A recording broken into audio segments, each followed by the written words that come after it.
ظاہر بات ہے کہ کوئی مسلمان ایسا نہیں ہوگا کہ جو مدعی نہ ہو کہ اسے حضور سے انتہائی محبت ہے، بلکہ جو عوام ہیں مسلمان، وہ چاہے بے عمل ہوں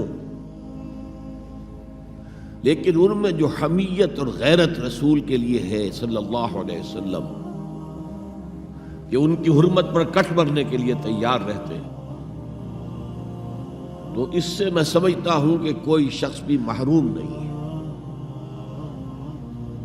لیکن اس حب رسول کے تقاضے کیا ہیں، ان کو سمجھنے کی ضرورت ہے۔ کہیں ایسا نہ ہو کہ ہم تو اپنے تئیں یہ سمجھتے رہے کہ ہم بہت عاشق رسول ہیں، محب رسول ہیں، لیکن آخرت میں جا کر قیامت کے دن ہم پر راز کھلے کہ نہیں، اللہ کو تو یہ شے قبول نہیں ہے، تمہارا دعویٰ رد ہے۔ اس ضمن میں میں سب سے پہلے آپ کے سامنے ایک فارمولہ رکھنا چاہتا ہوں۔ دیکھیے، اسلام کا تقاضا کیا ہے؟ اللہ کی اطاعت کرو اور اللہ کے رسول کی اطاعت کرو، یہ بنیاد ہے۔ حاکم مطلق اللہ ہے، شارع حقیقی اللہ ہے، اور اس کے نمائندے کی حیثیت اس کے رسول کو حاصل ہے صلی اللہ علیہ وسلم۔ اطیعوا اللہ و اطیعوا الرسول۔ اس سے جو انحراف کرے گا، میں نے ابھی آپ کے سامنے سورہ آل عمران کی 2 آیتیں پڑھی ہیں۔ قُلْ إِن كُنتُمْ تُحِبُّونَ اللَّهَ فَاتَّبِعُونِي يُحْبِبْكُمُ اللَّهُ۔ اے نبی، ان سے کہہ دیجئے اگر تم اللہ سے محبت کرتے ہو تو میرا اتباع کرو، میری پیروی کرو، اللہ تم سے محبت کرے گا۔ وَيَغْفِرْ لَكُمْ ذُنُوبَكُمْ، اور تمہاری خطائیں بھی بخش دے گا۔ وَاللَّهُ غَفُورٌ رَحِيمٌ، اور اللہ تو غفور بھی ہے، رحیم بھی ہے۔ قُلْ اطیعوا اللہ وَالرَّسُولَ، کہہ دو اطاعت کرو اللہ کی اور اللہ کے رسول کی۔ فَإِن تَوَلَّوْا، پھر اگر وہ اس سے روگردانی کریں، فَإِنَّ اللَّهَ لَا يُحِبُّ الْكَافِرِينَ، تو اللہ کو ایسے کافر پسند نہیں ہے۔ یعنی اطاعت رسول سے انکار، اللہ کی اطاعت سے انکار، گویا کہ انسان دائرہ اسلام سے خارج ہو گیا۔ کبھی کوئی خطا ہو جائے، غلطی ہو جائے، گناہ کا صدور ہو جائے، اور انسان فوراً توبہ کر لے، فوراً رجوع کرے، پشیمانی اسے ہو جائے، عزم مصمم کر لے دوبارہ میں نہیں کروں گا، تو اللہ بخش دے گا۔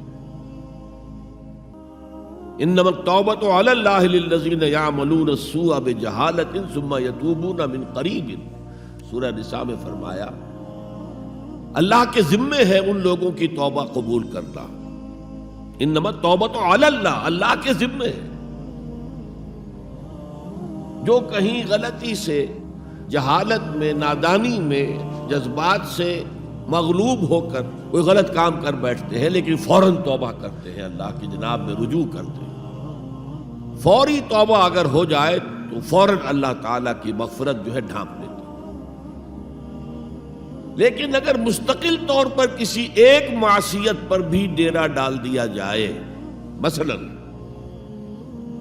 آج کی دنیا میں جو بہت بہت کامن شے ہے، سود جسے اللہ نے حرام قرار دیا، جس پر اللہ کی طرف سے اعلان جنگ ہے، فَأَذَنُوا بِحَرْبٍ مِّنَ اللَّهِ وَرَسُولِهِ، تو سن لو، الٹیمیٹم ہے اللہ اور اس کے رسول کی طرف سے۔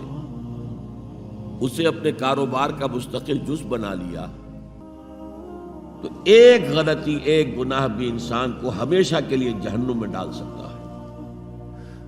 بَلَا مَنْ كَسَبَ سَيِّئَةً وَأَحَاطَتْ بِهِ خَطِيئَتُهُ فَأُولَٰئِكَ أَصْحَابُ النَّارِ هُمْ فِيهَا خَالِدُونَ۔